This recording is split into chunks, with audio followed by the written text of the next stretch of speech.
Well, that's most unfortunate. If you are here now, this is not the place to start. This is part 2. Unfortunately, stream got horribly interrupted and closed itself off. So we've come back on another broadcast and hopefully... Oh, Isla, you're there. Could you possibly, if the other stream still exists, can you let people know that there's a new one? And we'll carry on smoothly. Oh, it's probably ruined everything, that. So I don't know what happened there. OBS that I'm using to broadcast exploded. You shut it and lost chat. That's fine. I've also lost chat from the previous one. Hopefully people will find their way back. But yeah, OBS crashed, froze and exploded, which means unfortunately not only is the YouTube version of this now split in two, but also the recordings are probably broken beyond repair as well. So, did I click the button? I did not. I think I said bad things about Nintendo and their lawyers got onto YouTube and somehow stopped my PC from working. But thanks for coming back. So, hopefully other people will find it as well. So, where were we when it crashed? We were on Raymond. Did I tweet?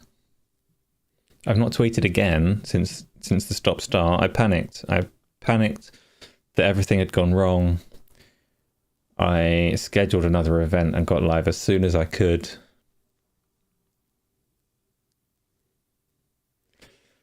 When it froze, could you still hear me at all? That's what I couldn't tell. I could see chat still. I could see people saying that it wasn't working. OBS looked like it was still monitoring audio correctly. Speaking of audio, why can't I hear any audio? That's fine. It cut out when I said that the narrator was trying so hard, yeah.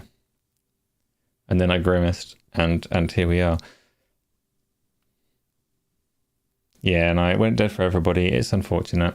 If I can, I'll try and stitch these together afterwards, but more likely they'll just have to live as two forever. There is no music, that is true. I figured I'll go back to the Nintendo presentation in a minute, but you can have the music back for now. Hopefully. There is no music. It's kind of playing at the moment. It just happens to be on a section with no sound. That's cool. Painful Discourse has made it back. Yes. Rabbids are devil's meat. Yeah, I think it's like the teamwork, the Nintendo Ubisoft collaboration. Got Nintendo's lawyers and Ubisoft's sexual predators. They got together and they took the stream down. I couldn't think what like Ubisoft would have in their arsenal, so I went with sexual predators. But I think that's fair. I don't think they can argue. Anyway, let's have let's resume from where we were and hope that people can catch up and get back to it. So, I think that's enough of Mario and Rabbids. Shouldn't exist. Don't like it. Next trailer. We hope you're looking forward to the chaotic adventures of Mario and the Rabbids. We are not. Thank you, Nintendo. Nobody is looking forward to that. There's something for everyone on Nintendo Switch. During a storm, young alchemist Noah crash lands in ancient ruins. The layout of these multi-layered ruins changes every time you enter them. Recruit allies called Lilliputs to challenge the enemies lurking around every corner. So when they introduced this one by saying like there's something for everyone, elemental attacks to defeat foes. Were they trying to tell me I'm not going to like this one before it started? Nintendo Switch later today. Okay, not going to try that. In the management sim Railgrade, you'll build railway systems to efficiently. There's so many sim games that let you build and manage anything and everything. This clusterfuck of a train system is not something that I want to manage. Delivered to its destination. Your strategies will change based on various factors, like the number and length of trains to run. Once again, Rabbids are video game but worse versions of Gru's minions. They came first though, right? I get the comparison. They're like extremely similar in every way. But weren't Rabbids before Despicable Me? His latest creation, The Legend of Wright. Taking place in Kenta's notebook, this RPG I like this. I'm not going to play it, but I like it more than solve puzzles, and even consult your handy Obviously the one, the Devolver Digital one. every time you turn the page. What's the name of it? The one with the book and the drawings Unfolds onto Nintendo Switch August 18th. that got a lot of attention a couple of weeks ago. Nintendo eShop. Let's talk about something funny instead of Nintendo. Maybe. Oh, I'm not reading that. Sonic's latest action adventure kicks off on the vibrant Star I'm not angry, but oh, it's Sonic. civilization. Whee, Sonic. Okay, it looks terrible still. This must be the Nintendo version, but it's still. Full advantage of Sonic's speedy skills. You just drank weak old Iron Brew. I heard an actual Scottish person say Iron Brew on the Gamers Watch channel. And rack up Like, damage. couldn't believe how hard the R was With good in timing, Iron. you can even deflect enemy attacks. See, this looks terrible still. I'm sorry, Sonic's arsenal but of moves. I can't get over how bland the world You looks. can also enter a special zone called cyberspace. Look at them textures. I want to go back. That's the best I've ever seen. Oh, that's a different. Oh, And grab key the world looks less boring. But first, trigger combos and rack up damage. this has to be Switch only. I'm going to Good pause timing. it. You can even deflect enemy attacks. Yeah, you can deflect enemy attacks. Acquire Good. skills to bolster Sonic's Good. arsenal of moves.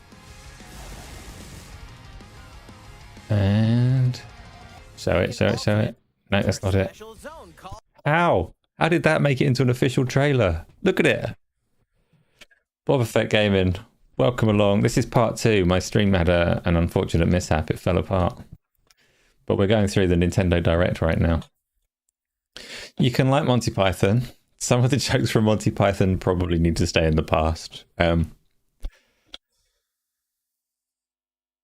I take exactly what you mean. I do understand that it is a joke. It's fine.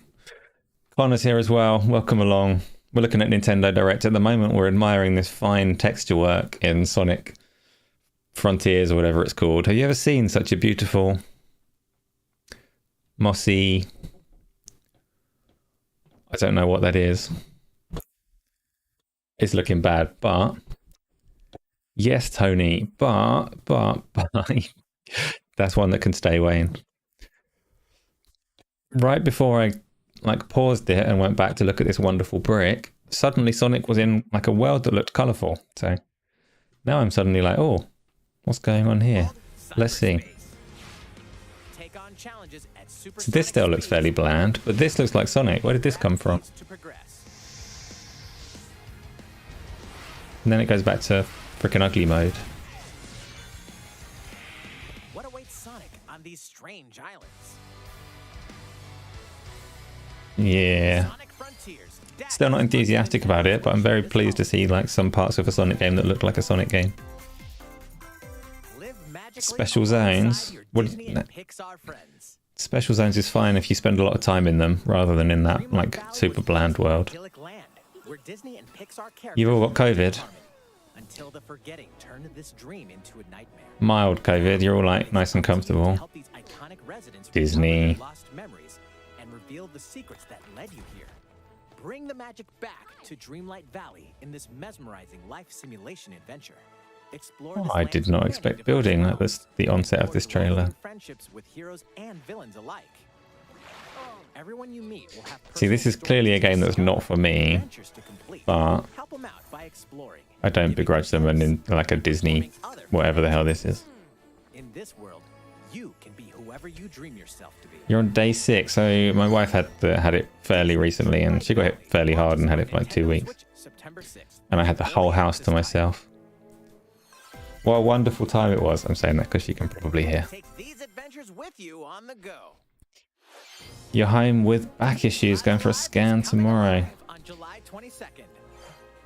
Multiple stories featuring different protagonists. Time periods. What game is this? Await. Now in HD 2D. A remake of something. HD 2D. A demo with the start of 3 chapters: Imperial China, Twilight of Edo Japan, and The Distant Future will be available on Nintendo eShop later today. Save data from the This demo is the will second most transfer interesting game so far to me. Doraemon Pixel art style doesn't donate necessarily their permit. What is friends whizzing to through now? unknown Pause. planet and decide to help a new Pause. I don't know what's going on. There's a lot happening. That previous game with the pixel art and the weird, very, what's the word? Like, I don't know, diverse, we'll say, like worlds that it seemed to be approaching. That was the most interesting game so far, but it was shown so briefly that I don't know anything about it, so it's already off my radar. I don't even know what it was called. COVID did nothing to you. You killed COVID with your body. Good, Tony. Well done. Tony, yeah, exactly. If you're such a hero, go and kill it for other people as well. I've not had it yet. I've managed to like avoid it thus far. I'm sure I'll get it at some point, like everyone seems to when they think they're invincible, but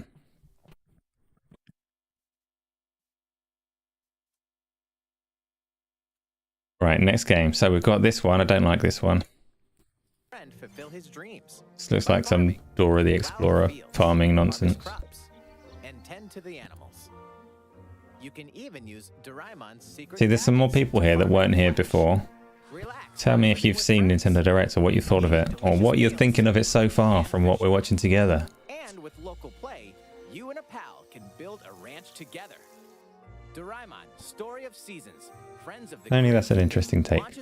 You like farming? No, you don't. You like farming on Minecraft and Animal Crossing. Oh, speaking of Minecraft, here we go. Oh, we're going to see more of what Legends is actually all about. I don't like the grass. Is invaded by enemies from another dimension. Team up with allies and fight against this monstrous force threatening the Oh, it's like a Pikmin style game. New yet familiar universe. Minecraft Legends launches on Nintendo. So it's not like a strategy game in the way that like strategy games are. It's more of a Pikmin. Okay. Still not bothered. Or Dragon Quest spin-offs. In this Dragon Quest series spin-off, you'll recruit a variety of well-mannered monsters to join you on a marvelous adventure. Dragon Quest 11 is on my... I played about half of Dragon Quest 11. No, I say about half. I've got no idea how far through the game I was, but I played a fair chunk of it and got bored.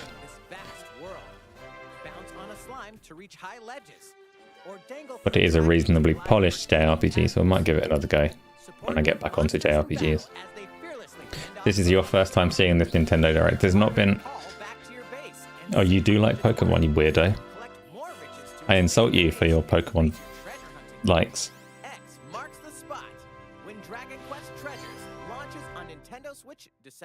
You want to be the very best like no one ever was.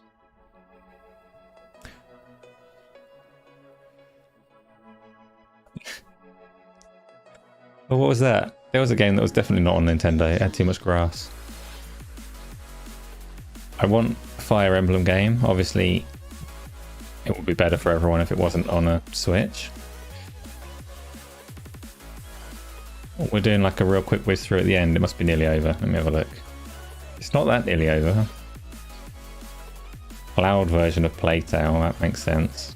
As to why there was one game that actually looked decent on the whole thing. It's because it can't run on a Switch.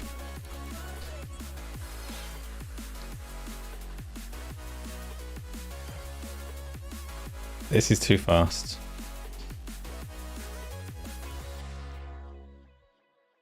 Sad dog. The announcer voice. No, that's me, Tony. We're going to have so much fun. Oh, portal stuff. What's this all about? Your participation is appreciated and required. There might even be cake. The Portal Companion Collection will be available later today. Is this just the old Portal games? Call it the Why Do You Keep Killing Me collection. But oh well. Let's get started, you monster. I'm assuming that's just the previous Portal games. It's kind of interesting that Valve are working with Nintendo there, I suppose. So who knows what else will come. Forge friendships in a new fantasy world. Welcome to Lethe, a peaceful village where seasons. Yeah, Harvestella, go away, Square. Your story begins here. No God of War news today. People will bitch and moan tomorrow again. Yeah. Yeah. There were pretty strong rumors that that was getting its release date announced, wasn't there? But see, this game was looking quite interesting, except It's called Harvestella, while meeting townsfolk along the way. which means cooking muffins is going to be like more prominent than combat and exploration and story. And winter. However, they will give way to the season of death. What Switch games do people like?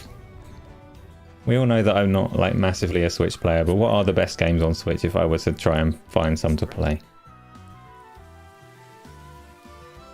So is the Switch now a Steam Deck? No, Steam Deck's like Death from wreaking havoc on your home.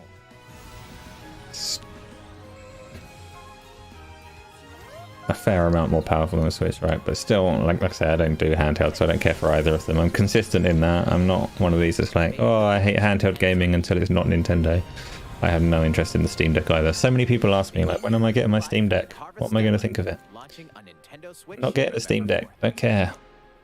I'm glad for the people that like portable gaming. Segment will be our last announcement. Please take a look. Witcher 3 you can't have as a Switch game though, because that's like obviously better everywhere else. I know it's available on the Switch and it's impressive on the Switch, just as Doom is impressive on the Switch, but it's not like a Switch game. I'm talking more like triangle strategy, things that I can't play. Do you like it, Wayne? Do you use it? See, I don't say that as a diss on the Steam Deck. I think the Steam Deck is like good handheld hardware, and I love an open platform that you can do what you want with. I just never play games away from like my screen or my VR, so it's just not for me. Had it for 2 weeks and used it twice. What have you played on it? Covered in rhinestones, glitter, and placed macarons or... Oh, I see what you're saying, Yodani. I'm gonna leave you to your pictures. You've used it twice when you go to the doctors. Fair enough. If Nintendo didn't exist, you might have a Steam Deck. Persona, see, Persona's going on for a while. I don't care for Persona. Stylish and cool, but set in high schools with emphasis on weird dating and stuff.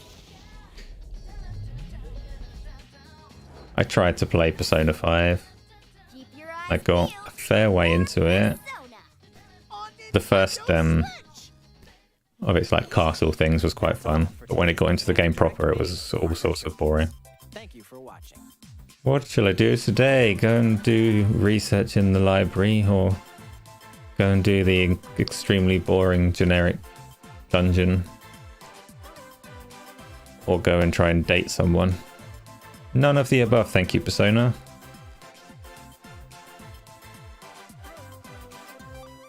But it is stylish. How many likes? I don't know. Can we add them together from part 1 and part 2 of the stream? That's the end of Nintendo Direct. That's nice. So let's go back to here and get the OST going. See what kind of nonsense we've got from Killzone right now. Not Killzone. Imagine that, Killzone OST. I'm sure the game had music. Blah, I'm not playing that.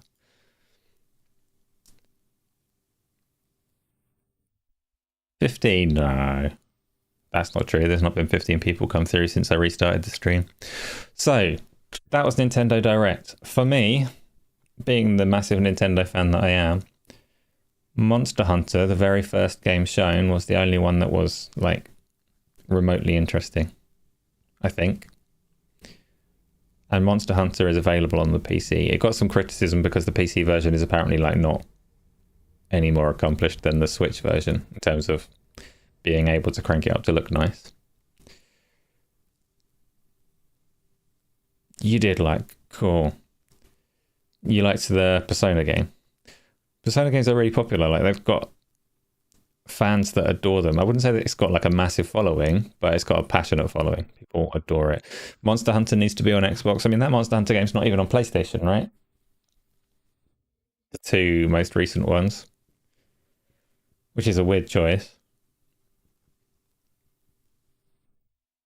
So Monster Hunter Rise and Monster Hunter Stories, I think between the two of them, I'm probably more interested in Stories, because the combat in Monster Hunter World or whatever it is on the Xbox, say, didn't particularly grip me. Although, I don't know, I'm trying to open up to a bit more multiplayer gaming now, so maybe a proper Monster Hunter game like would strike the right notes for me now. You don't care for Persona Royale Golden with cheese, I see. But you take the base edition, it's just the Royale that offends you.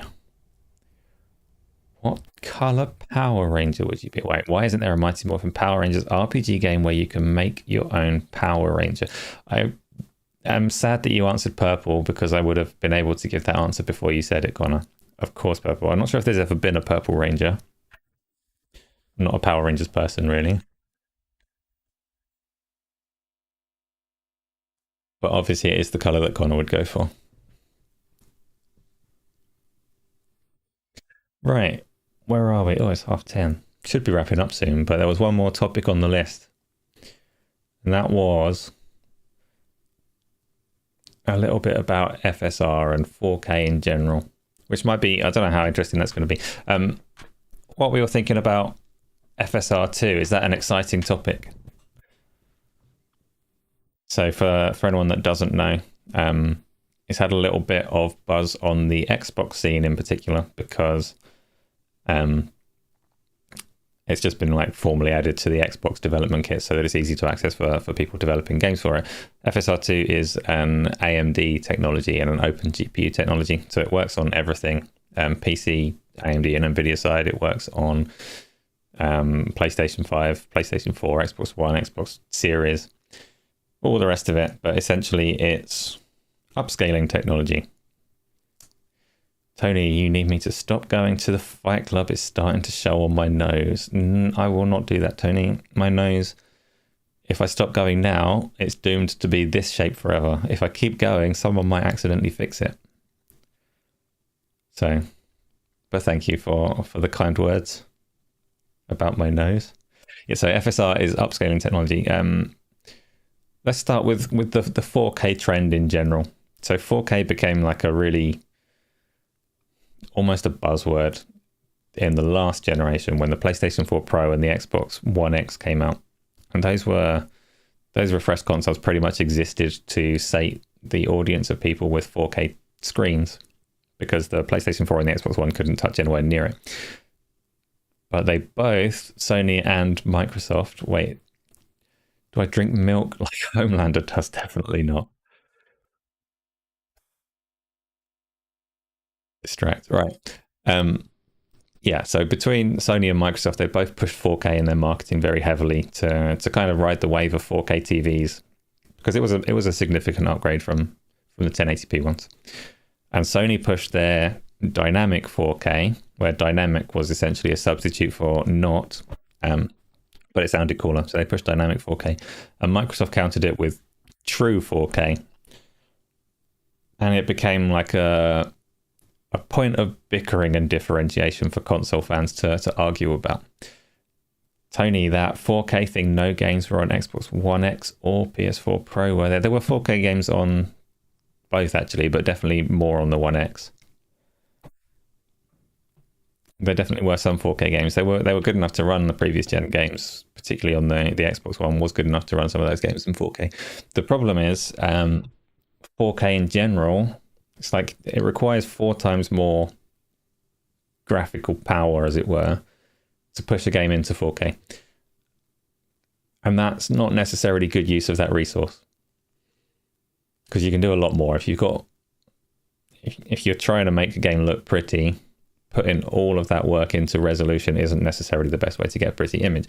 But what we're seeing now and over the last couple of years is everybody that's involved in rendering technology has been working really hard to find ways to lower that base resolution back down and then like reconstruct or upscale the image into 4K. FSR is AMD's take on that. So the first generation of FSR was just clever upscaling. It was no more special than the kind of upscaling you can get on a TV or anything and like that. You take a lower resolution image, analyze it, draw it at a higher resolution very cheaply in terms of resource. And it literally looked at a particular frame. It was an upscaling algorithm and nothing more. And it was not all that effective. Meanwhile, NVIDIA have DLSS, which is it's still an upscaling algorithm essentially, but it's powered by tensor cores on their graphics card. So it's using AI essentially to make an image look prettier. And it was a lot more effective than FSR. FSR2 is AMD's response to improve the technology, where rather than looking at a single frame and upscaling that, it looks across multiple. So it's temporal reconstruction. So it looks across multiple frames, like the one ahead and the one behind, to kind of ascertain more detail so that it can do a better job of upscaling the image. And the purpose of that is that it's cheaper to run the game in terms of graphical resources, like rendering resources. It's a bit cheaper. So if you want a game to look pretty at 4K, you lower the base resolution to like 1440p, like about half of 4K. You can then push much higher frame rates or much better graphical effects, but still produce a tidy image. FSR2 is supposed to be quite good in that sense. And it's got people excited thinking that all of their games are suddenly going to double in frame rate or something like that, which is not going to be the case. And AMD themselves have said that that's not particularly the case, because they're, unlike NVIDIA's DLSS that runs on tensor cores, so dedicated cores to do it, FSR is still using resources. So it's cheaper than 4K, but not as cheap as its base resolution. This is probably like nerdy and boring, but essentially it's a good thing that should lead to games looking and performing better on all of the consoles. And the only reason that it's like kind of interesting to me is I've been saying for a long time that people need to drop talking about 4K in general, because everybody involved in rendering technology is trying so hard to push base resolutions down, because you can do better graphics if you can push those base resolutions down and spend that resource elsewhere. So AMD have FSR2, NVIDIA have DLSS, Sony have checkerboarding, Microsoft have their DirectX Super Resolution, which is supposed to be really good. So DirectX Super Resolution from Microsoft is somewhere between FSR and DLSS. It's Microsoft's AI-powered upscaling solution, as it were, which they demonstrated using a Forza car model a long time ago, but which has never become a practical thing. It's not available in any games on the Xbox at the moment. Hopefully it will be at some point, because it should be more effective. It should be prettier than AMD's FSR. And not only them, but like I say, everyone involved in rendering, like Epic with their Unreal Engine, have got their own solution in engine as well. Switch has potato boarding. Well, it's funny you should mention the Switch. So the problem with all of these upscaling resolutions is, it's not a problem, but a kind of caveat with all of them is that they don't work very well at low resolutions. They're not that much good. They're not that effective for the Switch or the Xbox Series S. So arguably, and the Xbox One and the PlayStation 4, arguably the areas where you might say that you need the help a little bit more, the tools are less effective there. Yeah, it needs a certain base resolution to be able to produce a pretty and a clean image. So it does work on the Xbox Series S, but isn't necessarily a good idea. And that's true. So the variable refresh rate, variable rate shading, another Microsoft technology that they were quite happy to talk about, because they worked with AMD to get it into the Xbox Series consoles. Their own documentation doesn't recommend using it on the Series S, because that the flaws are more apparent at a lower resolution. So, but generally, yeah, it's image quality. Like, you want the games to look as good as possible, but native 4K is just, it's not the talking point that it used to be, and it never should have been. So everybody should drop it when they're arguing about consoles, and stop trying to count pixels and just look at how good these games can look. DLSS to rule them all. So DLSS is good. I use it. It's not flawless. Like, it definitely introduces a few little artifacts and problems. It's not quite as good as native 4K, but it's very, very nearly there. Some people say it looks better in some ways, and the performance gains are so worth it. I'm always asked to do, so I did a few like tech analysis videos with the pixel counting and things like that, and I hate it so much. And the only people that care, the only people that are interested in the resolutions, are the people that want to see which has got a higher number between the PlayStation and the Xbox. And I care so little that I can't make those videos. They get people to watch them, so in a sense I'm like maybe I should make these videos if they're going to be popular and get an audience, but I don't care. I don't want to count pixels to fuel console warrior arguments. Just look at the games and enjoy them and stop worrying about the native resolution. The fact that it doesn't default to live chat even for mods is absolutely maddening. Yeah, until you mentioned it just now. I had gone back onto top chat in my haste to get this stream going again. That last topic was boring. I didn't like that last topic, the 4K one. So we'll skip that. We'll pretend that didn't happen. Let's do bring your own topic. People that are here, before it all closes off, is there anything you want to ask or anything you want to talk about? Making videos. I will make some videos. That's the thing that's on the agenda. You like it when I tell you tech stuff you pretend to understand. Yeah, it was a bit garbled though. Like I didn't really express anything particularly useful there. How was it? Welcome back to you, sir. We've been back for a little while. I'm afraid I didn't have any way to tell you. Stay true to yourself and do what you care about. Sound life advice for everybody. Yes. Now, videos is a difficult one for me. I don't really like. There's no point in making stuff that nobody wants to watch. So there is a balance to be struck there. But yes, I need to find things that I care about, or it's not fun to make them. So.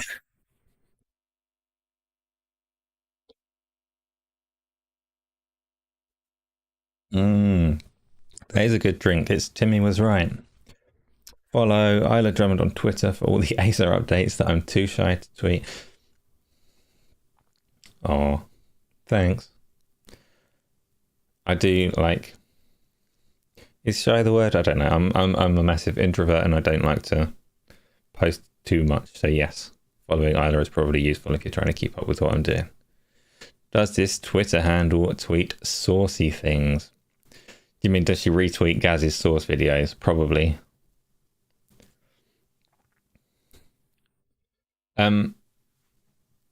Is there an OST? Where's it gone? The OST hasn't come back since we came back. So Killer Instinct has left the building. No, it's supposed to still be playing. But if you can't hear it, I can't either. No, that's broken. I'll manually drag it. Drag to where it was. Yeah, it is still playing. It's just really quiet. So the music today was the OST from Killer Instinct on the Xbox One, which is, if you like fighting games, still a really good one. The background is from The Ascent, which is The Ascent. You've probably already played it by now. You don't need me to tell you what it is.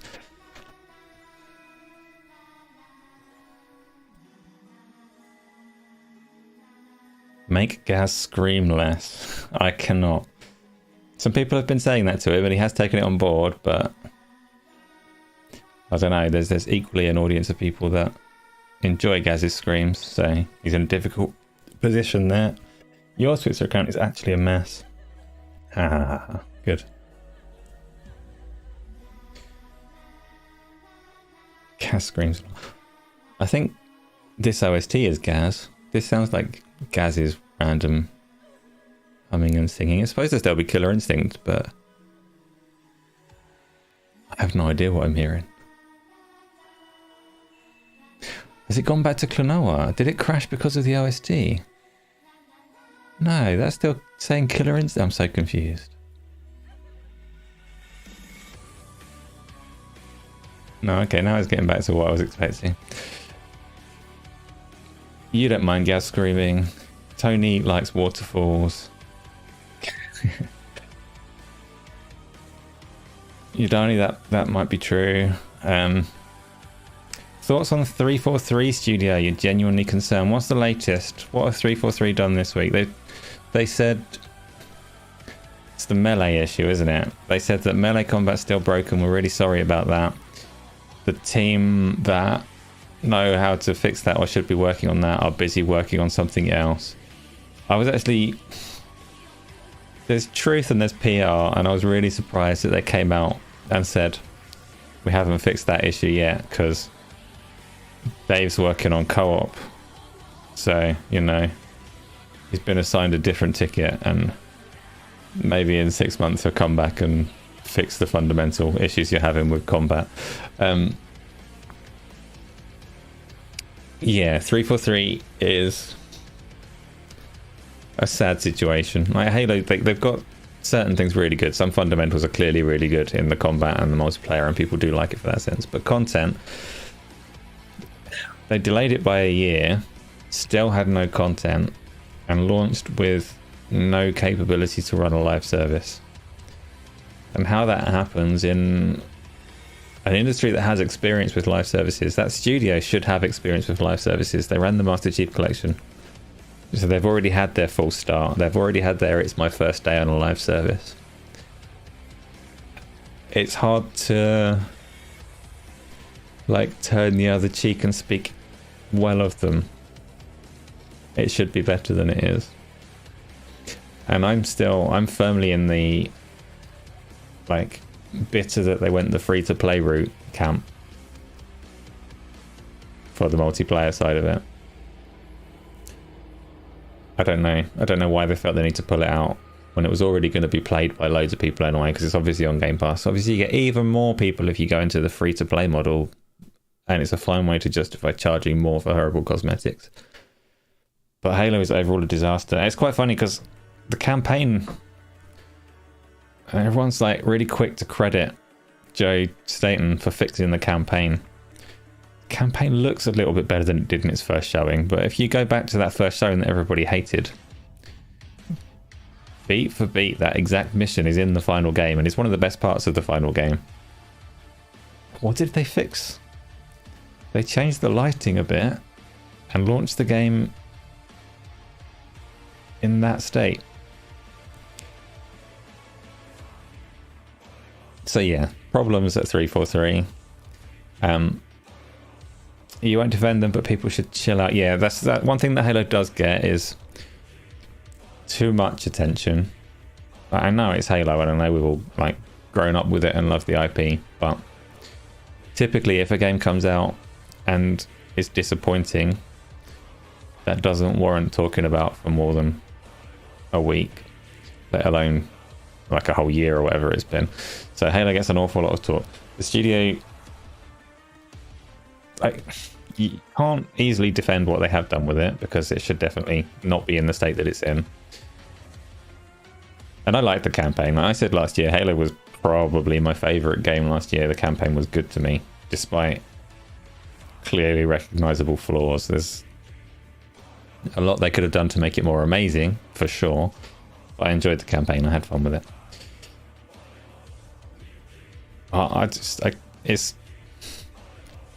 It's not their first live service game, so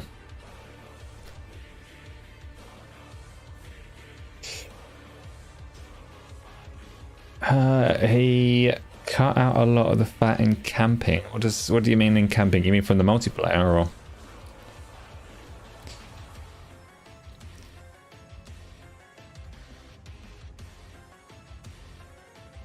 Halo Infinite co-op sucked balls. Did it, Tony? I mean, it's not in the game yet, so you mean the lack of co-op sucked balls? The fact that it's taken this long to implement is a strange one. Can you pay for a foot pic with your feet dipped in mayo to share with Jez?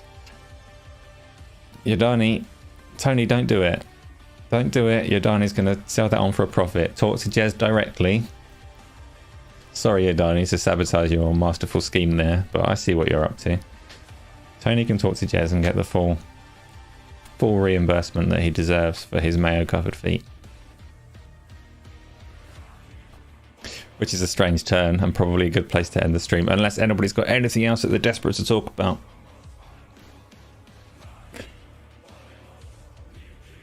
Cool. So we're all agreed that Nintendo suck. Streamlined the campaign. Did the campaign need streamlining?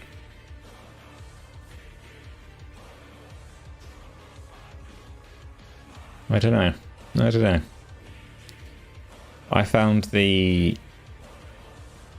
streamlined elements of it. So if you just played through the campaign, it was good. The open world was underwhelming to me in the first place. Like my gut reaction to to Halo Infinite's open world, when I started the game, you go through the initial stage on the ship or whatever, and you go through into the open world and get to the first one of those fob hubs. And then it actually opens and becomes a Ubisoft map. And I was like, oh, I'm not a fan of like how the world has opened. And then playing through the game, like it managed to, it's one of these games I didn't fall off of it. It did manage to keep me hooked, and there was a lot of good in the campaign. But I'm still not sold on the way that it delivered its open world. So maybe his work was important in that sense, in streamlining it. Maybe I would have had like a less fun time if he hadn't stepped in and done that. But at the same time, everything that we saw in that year prior was still in the game in its exact same form. The move from hate to love was just lighting, which was weird. Anyway, imagine a barefoot VR treadmill stream with a 4K camera pointed at my feet. The problem with that is I wouldn't be able to move, because the treadmill comes with trackers for your feet. Otherwise, I would definitely do that for you right away. No news for the last 2 weeks. It has been fairly quiet on the news front. And you missed Saturday's show. Saturday's show was surely a good one. They always are. I can't remember, but streams would crash from the sheer amount of internet traffic. Oh, I'm like, that's going to be a recurring nightmare for me now. The fact that that stream crashed, because that could happen. That could happen anytime. The first topic was so clumsy, you're still cringing. What first topic? What did we talk about? Oh, the topic of crunch. Is that what you mean? So yeah, so Fonz brought that up. It wasn't actually a first topic.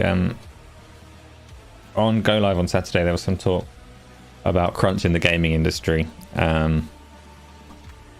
where essentially the three on the panel, so it was Fonz, Gaz and Hagi, are all of the opinion that people in gaming dev should stop whining. I think was basically the gist of it. That everybody has to do lots of overtime and all the rest of it. That's like it's a topic where a lot of people land too firmly on one side or the other, because nobody should be forced or overly pressured into working the kind of hours that Fonz and Gaz were talking about. At the same time, the idea that there should never be any overtime and nobody should care about deadlines is also taking it too far in the other direction. So, like I said very little about it on the show, and I'll probably say very little about it today, but for me it's very much like you can't paint the whole industry with one brush on whether crunch is good or bad, whether it's being handled well or maliciously. I think people should be siding with workers that are having problems in general. Like if they're being overworked and underpaid, then they've got a right to complain about it, and nobody wants to see that. At the same time, projects do run with deadlines and work needs to get done, and so, you know, people in Techland and CDPR, it's not that simple. Exactly, it's not that simple. Like,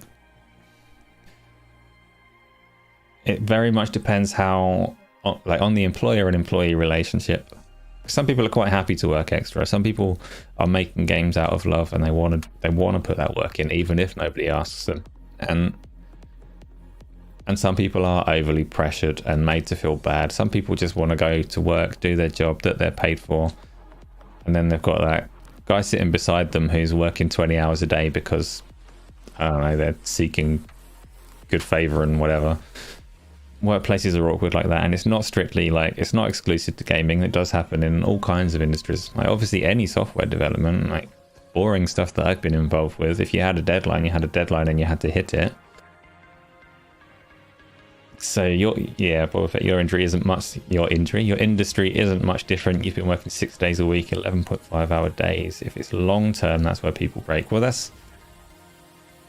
And game dev is not like Office 9 to 5. Is also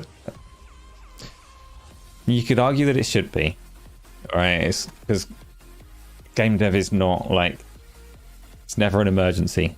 It's not like you're providing support for a hospital, and if things go wrong and you're not on it, then people are going to die. Or like you're not even like leaving people stranded at an airport or something like that. All right, it's delivering a game on a schedule for a publisher to make their money. So you could argue that it should be one of the most comfortable 9-to-5 jobs available, because you're just working in entertainment and nobody's going to die. At the same time, anything with deadlines, like it's very hard to perfectly plan according to a 9-to-5 schedule and hit any kind of target. But it very much depends on like what kind of compensation you get and what kind of relationship you have with that management and how the individual feels. So it's just, like I say, for me, just like you can't broad strokes the industry and say crunch is always bad or crunch is never bad. Sometimes it's bad and sometimes it's fine. And if there is, like, if the people in that industry are speaking en masse saying like, no, it's bad here, then I'd believe them and think that it's bad there. I'm not sure that is the case at the moment. I'm not sure how widespread it is anymore, and how many people are happy to be doing what they're doing. Making games is like making musicals out of bridges.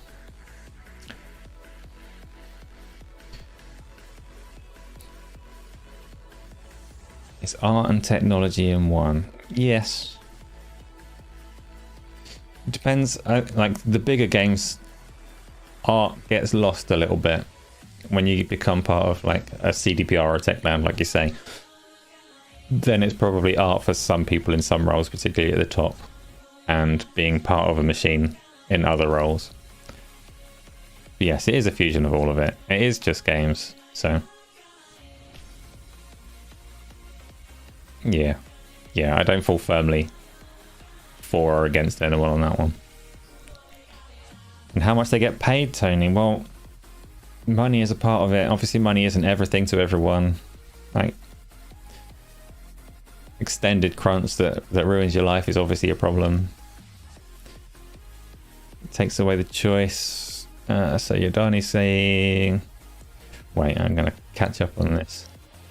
I've missed a little bit. So your understanding is that even the most enthusiastic overtimer can still regularly get pressured into working beyond the point of mental fatigue and massive life impact. Yeah, I'm sure that's true in some cases, Isla, but whether that's true across the industry, whether it's actually an industry-wide problem, is for that industry to tell us, I would say. And people do need to talk about it if they're in that industry and they're having that problem. Designing textures and assets, music is art. Yes, lots of parts of it definitely are art, and lots of parts of it are do this thing that's very specifically requested of you. I get it. Can you ask what I think of Sony fanboys sending penis pics? What? I mean, of all the topics, nobody is going to fall in favor of that one, right? So this is a question from Wayne based specifically on, I'm not sure what her role was, but it's someone from Sony Santa Monica who was sent pictures in exchange for a release date for God of War. Some people are disturbed. Who knows what they were trying to achieve? The book you read, Defo, made it sound like it's a wonder any game ever gets made. Yeah, but the book that you read is Jason Schreier, and there is just as much pushback against the things that he says as there is supporting it. And you would like a reformed dick pic sender to explain the psychology of it. Are there any like programs to help reform those people? I don't know. A little over the top. It's not just over the top, it's like bizarre. And what were they hoping to achieve? It was, especially if like, even if you were trying to negotiate, if you thought that was something this person might want, like they might exchange a release date for this picture, don't give them the picture, even if you're like that dumb that you think this is a good exchange.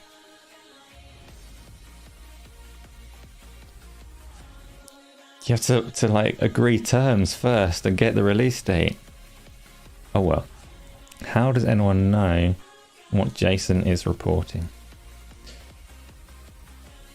You know, people think he's a dickhead, but you don't see how he can be that far off when he was just telling other people's stories in a collection. See, I've not read the book, so I can't speak too much of it. But reputation is that he's very selective in whose stories that he tells. And that plenty of people have given him evidence to the contrary. Read it? Nah. Read it and then explain to you why it's wrong. But it's not necessarily wrong. But he's telling very, like, potentially cherry-picked stories, no? How many stories is he telling? They're like 10 people in that book? 20? Because he's probably spoken to like hundreds or thousands. And finding employees that want to rant isn't necessarily that hard. He has sources, but he is biased. Yeah, he definitely has sources, and he's definitely like legitimately a journalist. And I'm not doubting the stuff that is in the book necessarily. I'm just not using it to blanket paint the whole industry either.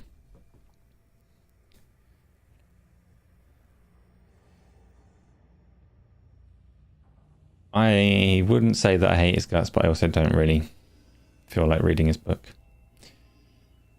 Jason would serve better in the censorship industry. A lot of people think it's impartial, but there's a huge disconnect in the USA between journalists and the public now. Very little trust in the industry for them finding accounts that fit their agenda. Well, that's...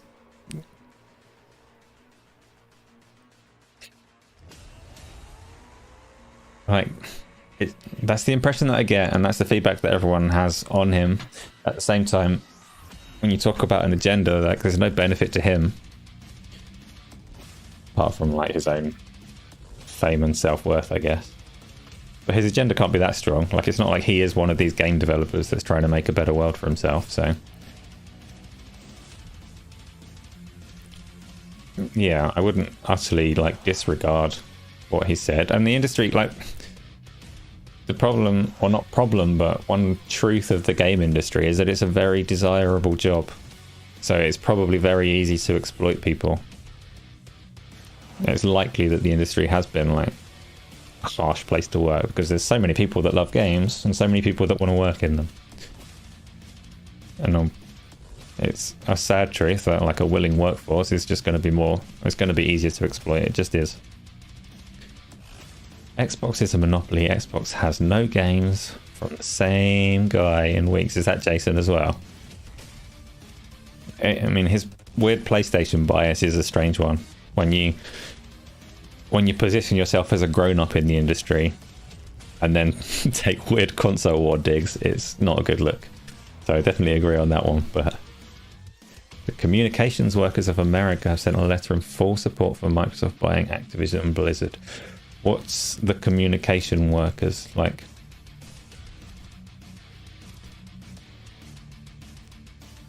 No, this is it. This is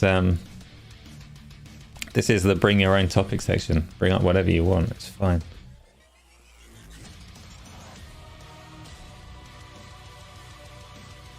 Like our unions, but for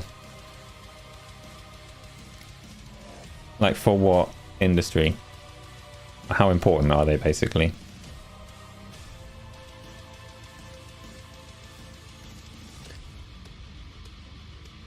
Let's talk about meeps. Can't do, because I don't know what that means.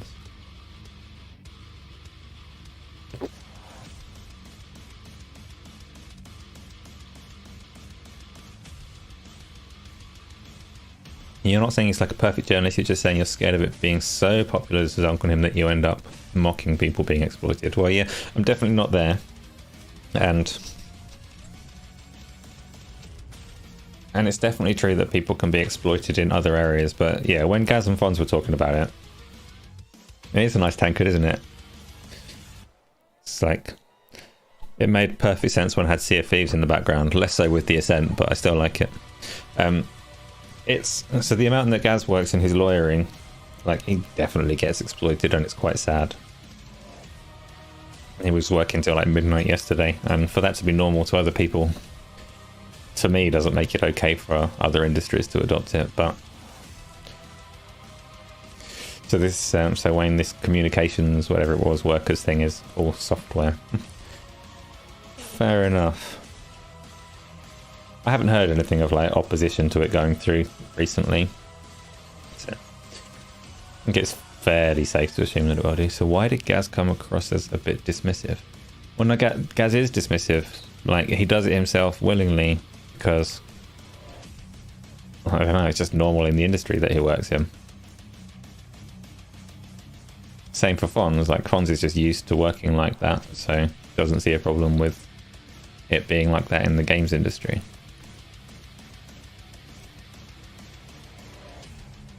I'm also, like, I've worked in other kinds of software where deadlines were not negotiable at all, and people, like, it was quite normal to really have to go out of your way to work nights or whatever else to get things done. And I've worked in, like I mentioned, people being stuck at airports. I worked in airport fuel like a while ago, like in a fuel reselling thing, but a global hand in airports, and you had to work late because otherwise people were stuck on an aeroplane somewhere in an obscure part of the world. Those kind of things are very different to making games. But and no, I'm not saying that normal does equals okay. I'm not arguing against you particularly, Isla. I'm just like I say, I wouldn't paint it in broad strokes either way. It's the question of if the work overtime is forced and not compensated. Well, it's slightly more subtle than that to me, because if it's forced or really heavily pressured, like even if it is compensated, it's not always about money for everyone. So you can still ruin someone's life whilst paying them well for the privilege, and that's probably not okay. But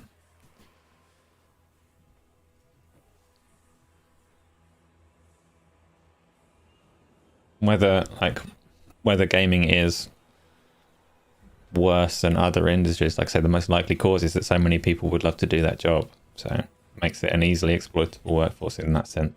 Probably less so the more like talented and reputable someone is. But positioning the world in oppressors and oppressed and exploiter results in grievances that affect culture. 'Tis reality. And that's why my point on it is, like, it's going to be different at different developers, because some of them are going to be good people. Like, a lot of the people that are running development studios are the same as that big workforce that just love games and want to work there, and they're not all bad people. So it's not like the whole industry is toxic or anything like that, but there are definitely going to be some bad cases. We live in a world where YouTuber and streamer are job titles and are most desirable amongst today's youth. Doesn't sound pervasive that the market allows this while paying so well. Yeah, kids, eh? Who knows what to say to that one? That's a little bit different. Like, YouTuber and streamer, you don't have anyone in charge, so like pressures are different. You don't really know how else to frame it when other people get to decide if you can buy food. I don't understand what you're saying there.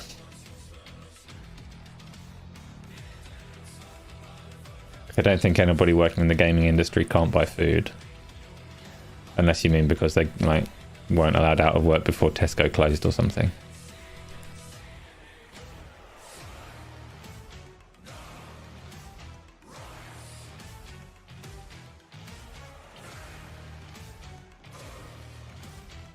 And again, I think it's quite known that software development within gaming probably underpays relative to software development in more boring industries. Again, because it's a desirable place to be. You mean that separately, if it's not forced, it should be compensated? Yeah. It's easy for exploitative relationships to exist, yes, that's what I keep coming back to. Making a shake, banana, strawberries, vanilla ice cream, ice, vanilla extract, cinnamon, chocolate syrup, and milk. Fuck's sake, Tony. Way to overcomplicate it. Just go to McDonald's again. But it does sound good. Anyway, on that, there's probably been 2 full-length streams now, thanks to the interruption. Oh, well, what shall I do? What do we think? Should I see if I can stitch these together, take it off of YouTube and upload it again as one piece? Or leave it up as 2 so that people get the live chat replay? Difficult. Activision QE didn't get enough money for food. Their QA, their quality assurance team, or...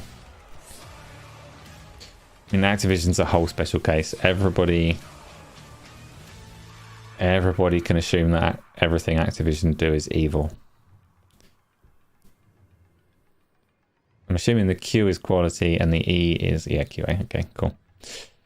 No, that's alright. That's alright. Again, that's the same thing, like it's an exploitable... So QA in gaming is considered like an on-ramp for people that want to make games a way into the industry. So it's another one where there's a massive pool of people that definitely get exploited in all kinds of ways, which is sad. I'm definitely not like saying that's okay behavior and it's fine because it's the reality. I'm not saying that, like all of these things where I'm saying that's the reality is not me saying that's fine and okay. It's just, yeah. So yeah, I mean QA is notorious for bad pay, long hours and all the rest of it, and lack of respect in general. And again, maybe Jason's Crusade will make things better for some of those people, which good if it does. Getting sleepy, and it's not your first language. What's your first language?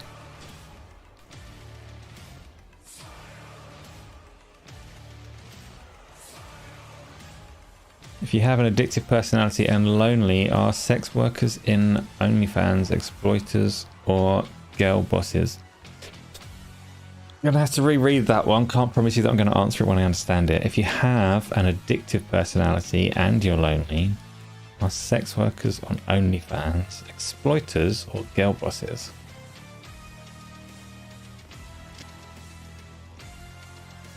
Polish. So yeah, I wouldn't have guessed. So your English is absolutely fine. You don't. I'm not even going to get into sex workers or addictive personalities. That's too much for my game stream.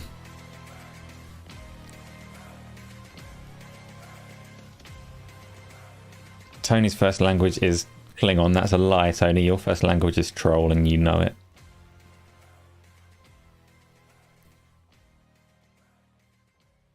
And on that, so what's next? There'll be a stream tomorrow. I'm not sure if 6 or 9.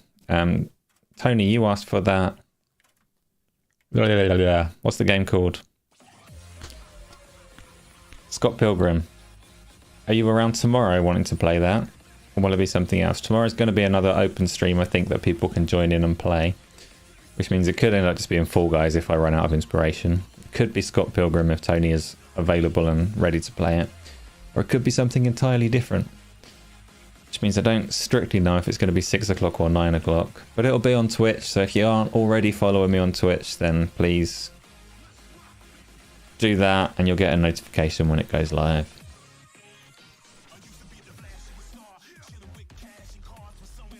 And then it's go live on Saturday and then resets to a whole week of streaming and shows and joy. So on that, I'm going to close this one off and say thanks everyone for coming by. It is cool that you'll come back and keep talking to me. Sorry for everybody that missed the chunk because of the technical issues in the middle. And I'll see you next time. ASA Game On Daily.